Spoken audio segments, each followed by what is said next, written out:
সিদ্ধ ডিম দিয়ে যে মেয়োনিজ এত মজা হয়, একবার না বানিয়ে খেলে আপনি বুঝতেই পারবেন না, এতটাই মজা। আমি প্রথমে একটি সিদ্ধ ডিম নিয়ে নিলাম, তারপরে নিয়ে নিলাম হাফ চামচ লবণ, তারপরে দিয়ে দিলাম আরও হাফ চামচ গোলমরিচের গুঁড়ো, আরও দিয়ে দিচ্ছি 1 চামচ চিনি। আমি এখানে আরও কিছু অ্যাড করছি, 2 চামচ দিয়ে দিলাম গুঁড়ো দুধ। এই গুঁড়ো দুধ দেওয়ার জন্য স্বাদটা আরও দ্বিগুণ বেড়ে যাবে। আরও দিয়ে দিলাম 2 টেবিল চামচ রেগুলার রান্নার তেল, আর দিয়ে দিচ্ছি লেবুর রস 1 চামচ। আপনারা চাইলে ভিনেগার দিতে পারেন, আমি লেবুর রসের ফ্লেভারটা পছন্দ করি তাই লেবুর রস দিয়েছি। ব্যাস হয়ে গেছে, 30 সেকেন্ড ব্লেন্ড করে নিয়েছি। দেখতেই পাচ্ছেন কতটা সুন্দর হয়েছে, স্মুথ হয়েছে।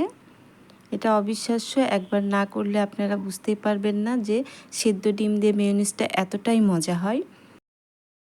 আপনারা যদি আরেকটু লিকুইড করতে চান তাহলে আরেকটু রেগুলার রান্নার তেল দিতে হবে। কখনোই পানি দেওয়া যাবে না, পানি দিলে পরে আর মেয়োনিজটা নষ্ট হয়ে যাবে। তেল দিতে হবে। তবে আমি এরকম থিকনেসটাই পছন্দ করছি, এটাই আমার কাছে মজা হয়েছে। খুবই মজা, আপনিও বানিয়ে নিতে পারেন মাত্র 30 সেকেন্ডে। আমি এখানে রেগুলার রান্নার তেল ব্যবহার করেছি, আপনারা চাইলে অলিভ অয়েল দিতে পারেন। খুবই মজা এই মেয়োনিজটি, আপনিও বানিয়ে নিতে পারেন ভাইরাল সিদ্ধ ডিমের মেয়োনিজ। আমি মেয়োনিজ খেতে পছন্দ করি না, তবে এই সিদ্ধ ডিমের মেয়োনিজটা আমার এতটাই পছন্দ হয়েছে যে আমি এটা পুরোটাই খেয়ে নিয়েছি। আপনারাও বাসায় একবার ট্রাই করে দেখতে পারেন, যে মেয়োনিজ পছন্দ করে না সেও মেয়োনিজ পছন্দ করবে, কারণ এখানে কাঁচা ডিমের কোনো গন্ধ থাকে না, কুসুমটা সিদ্ধ করা থাকে।